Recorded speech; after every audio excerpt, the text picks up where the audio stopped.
everyone, welcome back to my channel and wish you all a very happy new year।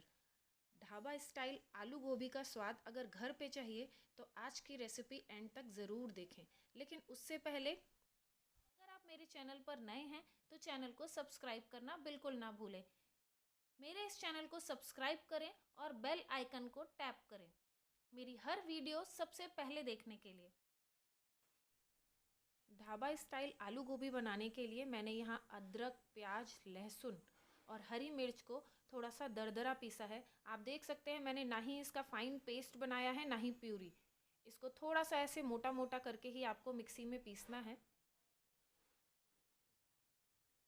इसमें बहुत ही limited ingredient use हुए हैं, आप देख सकते हैं। और इसमें एक लार्ज साइज़ का मैंने टमाटर लिया है, उसका पेस्ट बना के रख लिया है। साथ ही आलू और गोभी को मैंने 3 से 4 मिनट के लिए पानी में उबाल लिया है काटने के बाद। वो इसलिए ताकि के कुकिंग प्रोसेस थोड़ा कम हो जाए।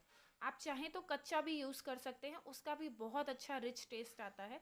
लेकिन टाइम कम लगे उसके लिए मैंने हल्का सा कट करने के बाद सिर्फ 3 से 4 मिनट के लिए गर्म पानी में मैंने यहाँ पे उसको बॉईल करके रखा है, ताकि कि थोड़ा सा वो सॉफ्ट हो जाएगा तो थोड़ा जल्दी बन जाता है। उसके बाद मैं इसको एक पैन में शैलो फ्राई कर लूँगी। मैंने 1 टेबल स्पून ही ऑयल लिया था और उसमें इन सारे आलू गोभी को ऐड किया है।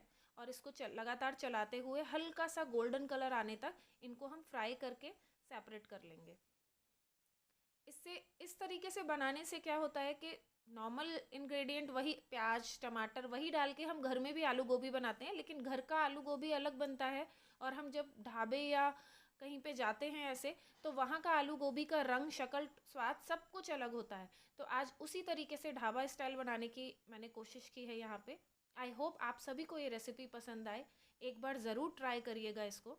आप देख सकते हैं इतना ही, जितना गोल्डन हुआ है मुझे इतना ही रखना है। मैं इन सब को निकाल लूँगी एक प्लेट में और हल्का सा ठंडा होने के लिए रख दूँगी। और तब तक हम अपने आगे का प्रोसेस चालू करेंगे।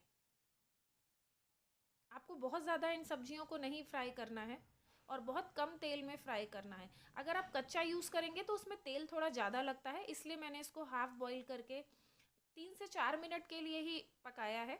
उतने में ही ये हल्का सा इसमें कुक हो जाता है, तो उसके बाद टाइम थोड़ा कम लगता है और तेल घी भी कम लगता है। अभी मैंने सेम पैन में थोड़ा सा ऑयल ऐड किया है और उसमें मैंने हींग डाली है।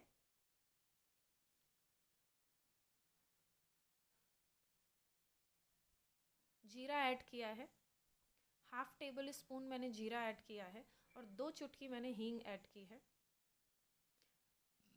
अब जो हमारा पेस्ट बना रखा था मोटा सा, ये अदरक, प्याज, लहसुन और हरी मिर्च का, उसको इसमें ऐड करेंगे और लगातार चलाते हुए इसको भूनेंगे। इंग्रेडिएंट सेम है जो हम घर में रेगुलर सब्जी बनाते हैं उसमें यूज़ करते हैं, सिर्फ स्टाइल और प्रोसेस थोड़ा सा चेंज है, जिसकी वजह से ये बिल्कुल अलग टेस्ट वाली सब्जी बन के रेडी होती है। मैंने ये रेसिपी एक ढाबे पे खाई थी और मैं वहीं से सीख कर आई, क्योंकि मुझे बहुत ज़्यादा पसंद आई थी, बहुत अच्छा टेस्ट लगा था।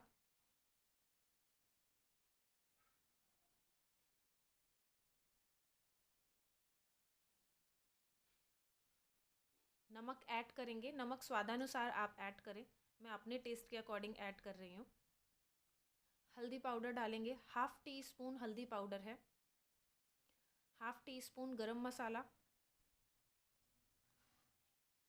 1 टीस्पून धनिया पाउडर और मैंने एक चुटकी ही लाल मिर्च डाली है, क्योंकि हरी मिर्च ऑलरेडी ऐड कर चुकी हूँ। अगर आप ज़्यादा तीखा पसंद करते हैं तो आप डाल सकते हैं। और मैंने यहाँ 1/2 टी स्पून जीरा पाउडर ऐड किया है। सारे मसालों को भूनेंगे।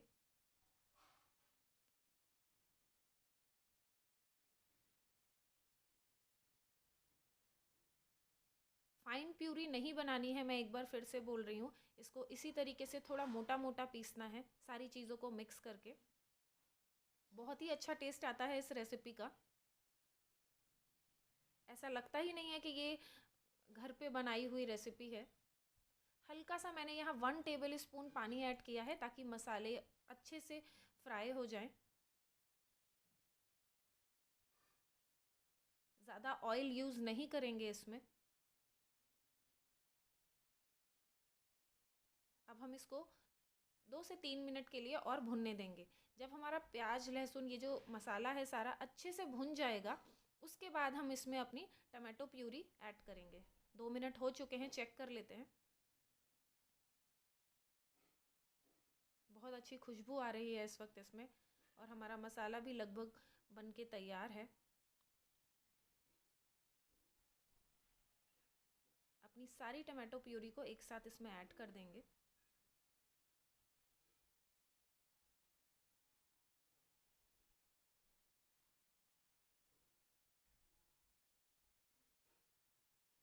मिक्स करते हुए लगातार चलाएंगे। गैस का फ्लेम मीडियम ही रखें यहाँ पे।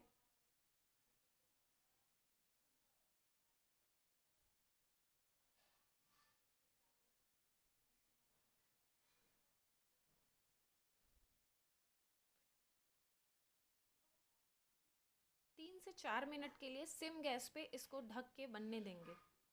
आलू गोभी जो है उनको कच्चा भी यूज़ कर सकते हैं आप, लेकिन बस उसमें होगा क्या कि अगर कच्चा फ्राई करेंगे ना हम ऑयल में, तो वो तेल घी ज़्यादा सोखते हैं और बहुत ज़्यादा ऑयली हो जाता है, लेकिन उसका स्वाद भी अपनी जगह बहुत अच्छा आता है। थोड़े से खिले खिले फूल गोभी के फूल उसमें दिखते हैं, तो बच्चे हों चाहे बड़े हों तो ज़्यादा अट्रैक्ट होते हैं। वो बिल्कुल हलवाई जैसी बन जाती है अगर आप उस तरीके से यूज़ करेंगे तो। यहाँ पे मैंने ½ टी स्पून अजवाइन को क्रश करके डाला है इसमें,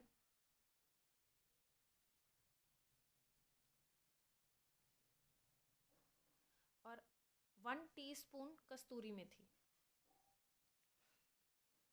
इसको हाथों से मसलते हुए ऐड कर देंगे। मसालों को एक बार फिर से एक अच्छा सा मिक्स देंगे। अब हम इसमें अपने जो हमने आलू गोभी हाफ फ्राई करके रखे थे उसको हम इसमें मिक्स करेंगे।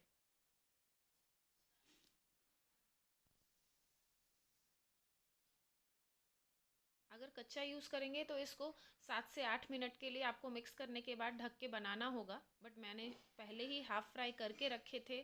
थोड़ा पानी में भी मैंने इनको उबाल के रखा था, तो इसमें कुकिंग प्रोसेस बहुत कम हो गया है। और अभी सिर्फ 2 मिनट के लिए मैं इसको फ्राई करूँगी और हमारा आलू गोभी मसाला बनके बिल्कुल रेडी है। आप देख सकते हैं इसका रंग कितना डिफरेंट आया है। ऐसे लग रहा है कि जैसे हम रेस्टोरेंट में जाते हैं या ढाबे वगैरह पे खाते हैं। पूरा वैसा ही स्वाद है, वैसा ही टेक्सचर है। जैसे मैं पहले बोल चुकी हूँ, मैंने ये रेसिपी एक ढाबे पे खाई थी और मैंने वहाँ से सीखी है। तो आप ज़रूर ट्राई करें इसको और कमेंट करके बताना बिल्कुल ना भूलें। And please do like share and subscribe my channel. Thank you so much for watching.